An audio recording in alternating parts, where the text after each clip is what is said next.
So, so you have this space that defines where you are, and this conception about where you're going, and you think where you're going is better, and you have a theory about how you're going to transform the present into the more desirable future. But you can make an error at any level of that conceptualization.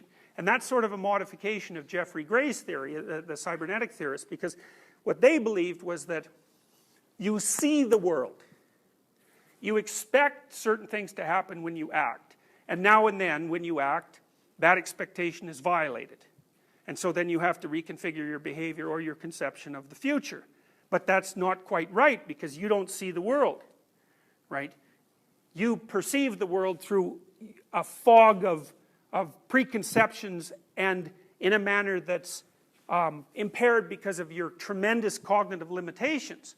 And what that means is that when you're wrong, you can be wrong anywhere in that model. You can be wrong because you don't know where you are. You can be wrong because you picked the wrong behaviors to manifest, or you can be wrong because your conception of where you're going is flawed, in that you're not going to be happy when you get there, or maybe it doesn't even exist. And I think you see this most painfully when you're in a relationship and you're betrayed. Because if you're in a relationship and you're betrayed by someone, then it's pretty damn clear that you didn't know where you were. Now, it's also then clear you don't know where you're going, and also that you probably don't know what you're doing. So that's very painful. But it's in human relationships in particular, I think, that you find out how fragile your conceptions of the present actually are, and that you're not dealing with the world.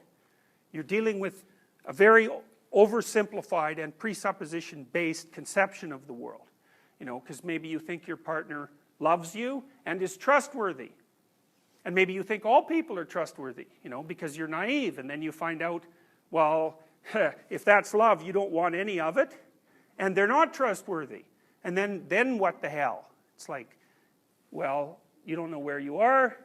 You don't know where you're going. You probably don't know who you are anymore. You certainly don't know who the hell that person is. And because you don't know who they are, or you are, then maybe you don't know who anyone is.